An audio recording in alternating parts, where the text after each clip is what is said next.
करवाए कि इससे न डरूंगा न झुकूंगा, अगर इतनी सर्वशक्तिशाली सरकार है तो मुझे फांसी पे लटकवा दे, फिर गिरफ्तार करवाए या मुझे नौकरी बर्खास्त कर दे, खत्म कर दे। मेरे कहने का मतलब यह है कि कॉलेज प्रिंसिपल, दिल्ली पुलिस, इस सब सरकार के इशारे पर मुझे हर तरीके से, मुझे कैरियर मेरा तबाह कर रही है, मुझे पढ़ने के लिए बाहर नहीं देना चाहती है, मुझे छुट्टी नहीं देना चाहती। आखिर ये दिल्ली पुलिस किस बिहार पे मुझे गिरफ्तार की थी? तकरीबन 11 साढ़े 11 महीना पहले। न झुकूंगा, कोर्ट भी जाऊंगा और मुझे अंबेडकर की जयंती पे बोलना था। अभी इतिहास से किताब हटाने का इनका बड़ा प्रचलन चला हुआ है। इतिहास से किताब हटाने का इतना ही शौक है तो चुनाव के समय बाबा साहब याद आते हैं। तो एक काम करो ना, बाबा साहब को सिलेबस से हटवा दो ना।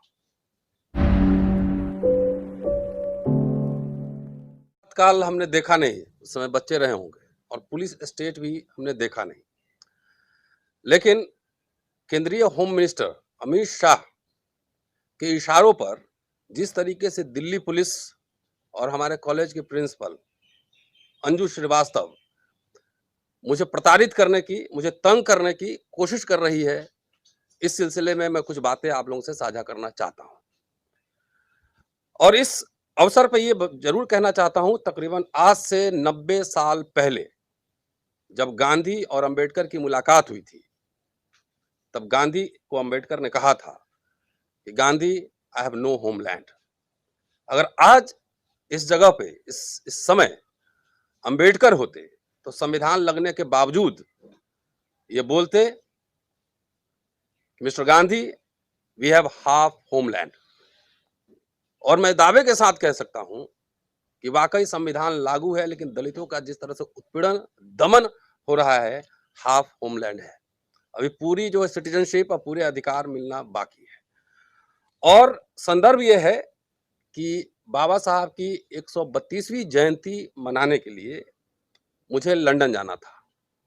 कोर्ट से परमिशन है, इसके बावजूद दिल्ली पुलिस की लापरवाही और इग्नोरेंस की वजह से, या कहिए कि जानबूझकर, ब्रिटिश हाई कमीशन ने उन्हें कांटेक्ट करने की कोशिश की मेरे केस के बारे में, लेकिन उन्होंने कोई रिस्पांस नहीं दिया। Thanks to British high commission की उन्होंने कम से कम मुझे रीजन बताया कि आपका वीजा क्यों रिजेक्ट किया जा रहा है। नॉर्मली कमीशन रीजन नहीं बताते हैं और सिर्फ कहते हैं कि आपका वीजा रिजेक्ट किया जा रहा है, वीजा नहीं मिलेगा। लेकिन इसमें जो उन्होंने कहा है उस आऊंगा, लेकिन पहले पूरा घटनाक्रम कैसे हुआ वो आपको विस्तार से बताता हूं। और इस सिलसिले में मैं पहले कह दूं कि न झुकने वाला हूं न डरने वाला हूं।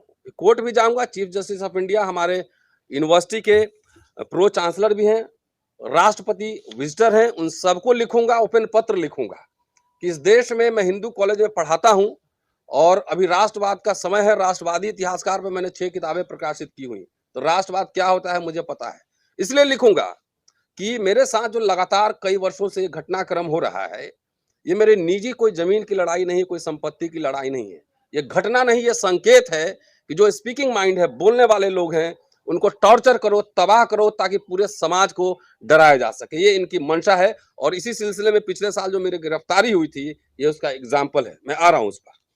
सबसे पहले बताता हूं, और इसमें कैसे यूनिवर्सिटी प्रशासन, कॉलेज प्रशासन कैसे छल कर रहा है, कैसे तंग करने की कोशिश कर रहा है, वो भी विस्तार से आपको बताने वाला हूं।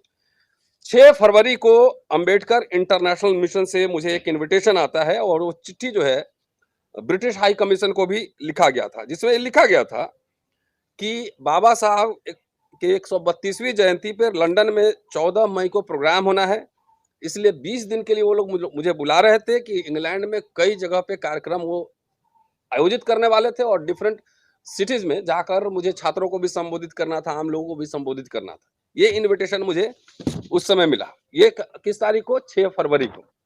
अब देखिए, मैंने प्रिंसिपल को 7 तारीख को, नेक्स्ट डे, मैंने उनको चिट्ठी लिखी कि मुझे एनओसी दिया जाए, मुझे यूके जाना है, बाबा साहब जयंती में मुझे वहां लेक्चर देना है।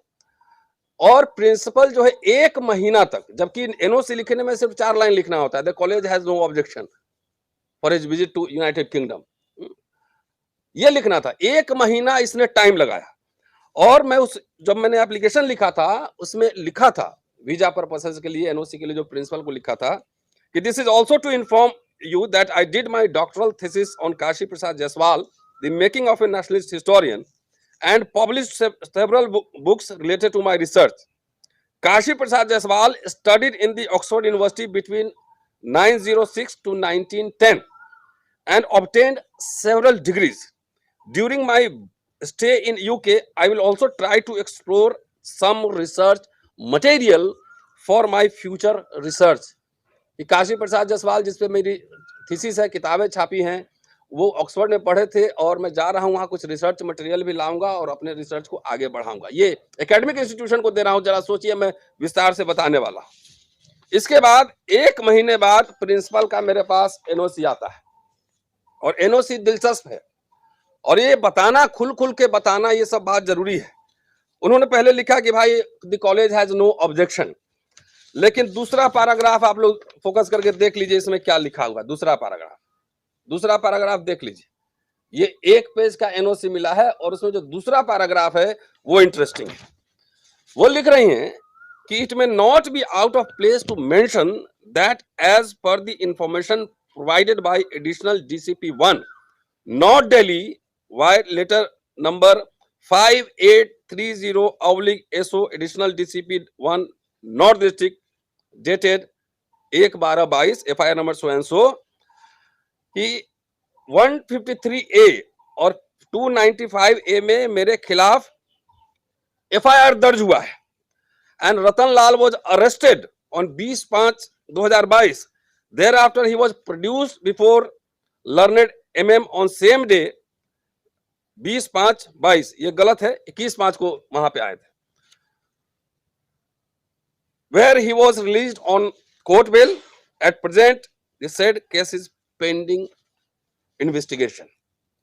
ये 1 महीने बाद आप सब जो, वो तो विदेश जाती होंगी और जितने यूनिवर्सिटी अथॉरिटीज हैं जाते होंगे, 1 महीने बाद ये जिस कॉरेस्पॉन्डेंस की बात कर रही है दिल्ली पुलिस से, अगर मेरे बारे में कोई कॉरेस्पॉन्डेंस हो रहा है दिल्ली पुलिस से, चाहे किसी से भी, कानून की मर्यादा ये कहता है कि उसके बारे में हमें सूचना होनी चाहिए। क्या कॉरेस्पॉन्डेंस, एक फाइल, एक copy to the person concerned मुझे मिलना चाहिए, लेकिन प्रिंसिपल ने उसकी कोई चिट्ठी मुझे नहीं दी। हमारे एडवोकेट साहब आ गए, बैठिए। कोई कॉरेस्पॉन्डेंस दिल्ली पुलिस के साथ, क्या कॉरेस्पॉन्डेंस हुआ, इन्होंने दिल्ली पुलिस को क्या लिखा, दिल्ली पुलिस ने क्या जवाब दिया, इसकी कोई कॉपी हमारे पास प्रिंसिपल ने नहीं भेजा। ठीक है, तो ये आप इंटेंशन है कि मैं एनओसी भी दे रही हूं लेकिन आपका वीजा रिजेक्ट हो जाए। अब प्रिंसिपल और दिल्ली पुलिस के बीच जो साठ-गांठ है वो भी आपको बताने वाला हूं। वीजा के लिए मैंने अप्लाई कर दिया और कानूनन जब वीजा के लिए अप्लाई करते हैं और एफआईआर आपके अंडर है, आपके ऊपर है, तो कोर्ट से ट्रैवल परमिशन लेना पड़ता है। हमने, हमारे लर्नड लॉयर मुकेश जी बैठे हुए हैं, इनके थ्रू हमने जो है एप्लीकेशन लगाया कोर्ट में, और कोर्ट में जो दिल्ली पुलिस जो आर्गुमेंट कर रही है वो आर्गुमेंट दिलचस्प है, जरा सुनने वाली बात है। सेकंड पैराग्राफ जो रेलेवेंट है वो पढ़ रहा हूं कि Shri Ratan Lal has applied for NOC to visit abroad. It is pertinent to mention that Sri Ratan Lal is a professor in Hindu college and teaching history in Hindu college from past many years. He is also residing in Hindu college from past many years and has deep root in society. Thus, in view of the above mentioned facts and circumstances, it is submitted that as Sri Ratan Lal is no longer required for investigation। साल भर होने को है FIR, लेकिन आज तक Delhi police ने chargesheet हमारे खिलाफ नहीं पेश किया और कोर्ट में यह कह रहा है दिल्ली पुलिस कि कोई इन्वेस्टिगेशन की जरूरत नहीं, मैं हिंदू कॉलेज में पढ़ाता हूं, हिस्ट्री पढ़ाता हूं, हिंदू कॉलेज में रहता हूं, कोई इन्वेस्टिगेशन की जरूरत नहीं है। इसके बाद कोर्ट से हमें 29 तारीख को ही परमिशन मिल गया अब्रॉड जाने का। इसमें कुछ कंडीशन था, वो मैं सुना देता हूं। Considering the facts and circumstances of the case and reason mention in the application, the present application is allowed. Accordingly, permission is granted to accused Ratan Lal to visit United Kingdom between 10/5/23 to 30/5/23. Applicant is directed to file complete itinerary of above said visit before the IO before travel. Accused is also directed to inform the IO on his return from UK immediately. Accordingly, the application stand disposed of. मुझे permission court से मिल गया कि मुझे कहाँ कहाँ travel करना है, ये मुझे आईओ को, जो हमारा आईओ है केस में, उसको मुझे देना है। तो मुझे जब वीजा मिलता तभी ट्रैवल प्लान बनाता, और ये भी था कि लौट के आएंगे तो आईओ को आप इन्फॉर्म करेंगे। ये कोर्ट से ऑर्डर था।